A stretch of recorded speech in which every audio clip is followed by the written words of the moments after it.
Hello and welcome back. In the last section, we were actually trying to integrate our GitHub with Heroku for API deployment on the cloud. Apparently, we ended up with some issues. Let's go ahead and redeploy this branch again, and we want to see what kind of errors that we can actually get here. Before that, I want to make sure I have my settings in here correctly. So let's head over to the settings and look at the config variables, and it has all the things that we need here. Okay. And the thing that I want to do now is go over to the deploy tab and head all the way down. Go to the manual deploy here. There's also an automatic deploy which you can essentially enable here. I'm not enabled it right now, but going forwards we sure have an option to do that. Okay, so what we're going to do now is go ahead and deploy this branch. Click on deploy branch and let it do its thing. Yeah, it started chugging away, and hopefully it should be completed soon. Alright, and it says build succeeded, and we can also capture the logs here. Before that, what we're going to do is, it says it's successfully deployed, and if I click on this one, it'll open this particular window where it's the root URI or the main URI, right, which is essentially api-indicavate.herokuapp.com. Right now it says there is some issue, the application error. Okay, let's head over back to our console, and in here what I'm going to do is I'm going to click on the more button at the very top and click on view logs. Okay, this is one way to actually look at the logs. There are other logs where you can view the logs using the Heroku CLI. So right now, this is what it is, right? So right now it says there is a problem with something like /API. Okay, it's trying to start the application, but it's not able to do so because apparently there is something that it's not happy with, right? That's something to do with /API.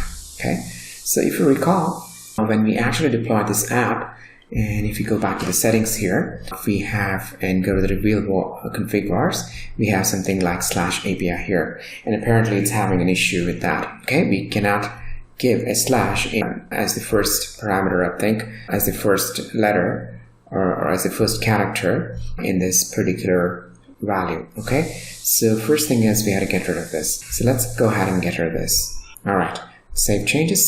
Oh, that's saved. And let's head over to our source code, and in here what I'm going to do is I'm going to go ahead over to prefix to the env. I'm going to go ahead and get rid of this. Okay, and inside of index.js I'm going to go ahead and introduce, or rather concatenate, the slash to this prefix. Okay, so let's see what happens now. Yep, we are connected to Mongo. Let's go ahead and check this. I'm going to get all the dishes here. Let's go ahead and do this. Yep, that's up and running. But we also need one more thing here. So essentially, when we deployed some of the dependencies, we also specified dev dependencies, okay? But we're also using them in our code, all right? So if I go back to the package.json, let's say, yeah, that's right here. And you see that we have two dependencies here. One of them was NodeMon, and one of them was Morgan. Okay, but the thing is, we need Morgan as a regular core dependency here. Otherwise, the deployment environment was going to look for it and then complain about it. So let's go ahead and then stop this for now, and let's say yes. What I'm going to do is I'm going to uninstall the Morgan package first, and then reinstall as a core dependency. npm un Morgan. Alright, that's done. So what I'm going to do next is I'll go ahead and install Morgan. Super, that's done. And if you look here, Morgan is now a core dependency and not a dev dependency. So that's one thing that we need.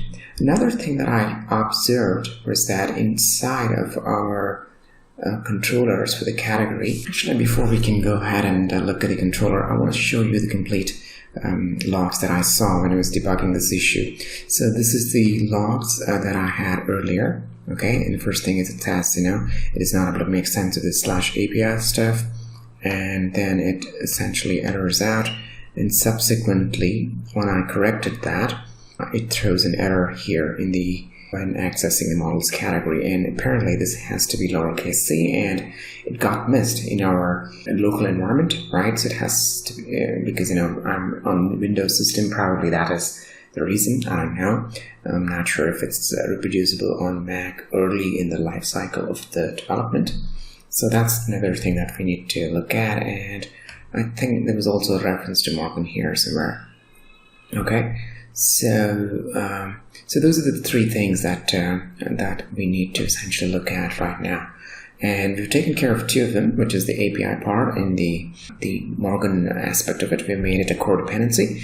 And now we can go over and go over to the code base here and look at the categories controller right here.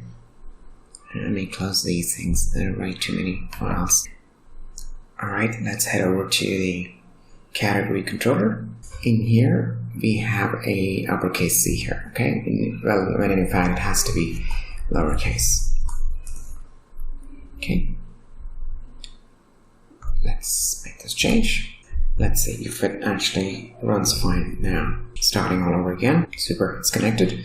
Let's head over to our API client. I'll just go ahead and click this get all dishes endpoint. Execute this. Super, we get the response fine. So what we can do now is we can go ahead and create a new branch, and I will call that deployment fix branch, right? So what I'm going to do here is we are right now on master. Yeah. So what I'm going to do is I'm going to create a new branch called deployment fix. Okay. So and add this change. So if I do a get status right now, I should be able to get some of these changes here. Okay. The most important ones obviously are package.json and category and source.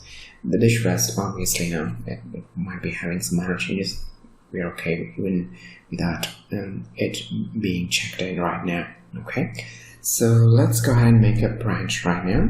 Git branch -n, and I'm going to say it's going to be let's say 2. Yeah, let me say 1.2 or something like that. I just say deploy fix. 1.2 deploy fix, because I think I made a few before actually explaining this to you. I actually had do a few experimentations, so I ended up having multiple deploy fix branches. So what I'm going to do is I'm just going to say deploy fix branch. Deploy fix branch. Okay. I don't think it needs to be in quotes. Let's get rid of the quotes. Super. And if I do a good branch right now, it gives me deploy fix branch. Super. And what I'm going to do next is I'm going to say git add the regular routine. Okay. Let's say git commit -n with a message fixes to deploy issues on Heroku. Okay, super. And let me go ahead and push this git commit. I'm sorry, git push. Origin and deployment fix branch. Deploy fix branch, yeah. Okay, made a typo in here. Alright. Should ask me for my credentials now. It's gone up to the GitHub repo now. Let's head over to our repo, which is, I think I had opened it already. In here, we got a new branch, right? And we can go ahead and compare and do a pull request and then merge it, right? So it says it's able to merge. We can also see the changes here right down. Okay, I'm not considering this change as valid one, but subsequent ones like the Morgan has moved from dev dependency to core dependency, and the category typo change, and the index.js change where we actually prefixed the slash to the API. Okay, super. So let's go ahead and create a pull request here. Let's create it. Go ahead and merge that. Alright, it says it's good to go. Go ahead and merge. Confirm. Super. So I think we got the merge done. Next thing that we can do is head over back to the console here on the dashboard, to be precise. And let me go ahead and click here on Heroku, choose my project API-Indie Cafe, and in here I'll go over to the Deploy tab.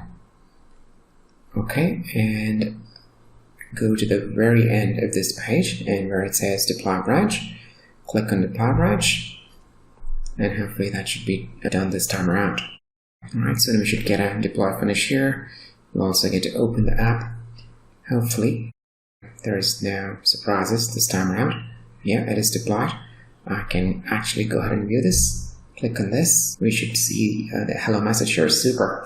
This is working fine now on our Heroku cloud deployment. Okay, excellent work. So now we have the APIs on the cloud, we have our front end on the cloud, so subsequently we can go ahead and then make them communicate between two clouds.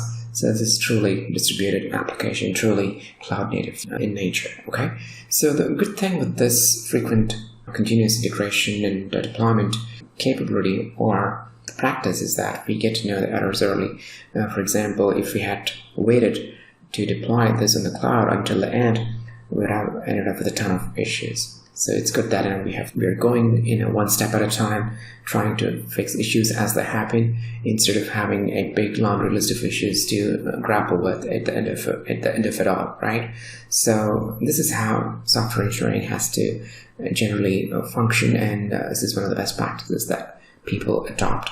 Okay, super. So we have a lot of things going here for us, and what I'm going to do here now is I'm going to go over, I'll just copy this and go over to my code base right here, and instead of the local endpoint, I'm going to give the cloud endpoint. Okay, let's say send request. We should get all the dishes back here. It's going to take a little while. Maybe we'll just close this and then resend it. Okay. Alright. Yep, we got something back in here, but it takes about 23, more than about 2.5 seconds. That's quite a bit. Alright, so we can test this one as well, just to be sure, there are no surprises. Let's get rid of this trailing slash. Go ahead and send it. Yep, there we go. So it actually took quite a bit, 15 seconds and all. It's a lot. Sometimes, these things happen because of the network latency and also the serverless nature of the cloud providers, right? Yeah, there will always be that startup delay. Anyway, so we're looking good here. Another thing that I wanted to let you know is that if you go to the logs now, let's head over to the logs. This is should be our latest logs. Let's go ahead and take a look at it. And if you recall, oops, something went wrong. Item couldn't be retrieved. Okay, let's go in here. We'll probably go back in here again. Let's come back again. I think it looks like some network issue here in my end. All right, interesting. Some interesting error there. So let's see if I can go from here. Okay, let's go here. Save view logs, right? This one is showing up now. Okay, so this one is a clean log, and I don't have the startup logs because I wanted to let you know that it uses a particular port which it identifies on the fly. Okay, so that's something I don't have here right now because it's kind of overwritten the previous logs here. So would have loved to show that up front. Anyway, we're in good shape, guys. Let's take a pause here and come back and then look at the next steps, which is going to be UI centric now. We'll move back to the UI and try to build some networking between our UI and the API, and then see all that interesting magic happen. Take a break, come back soon.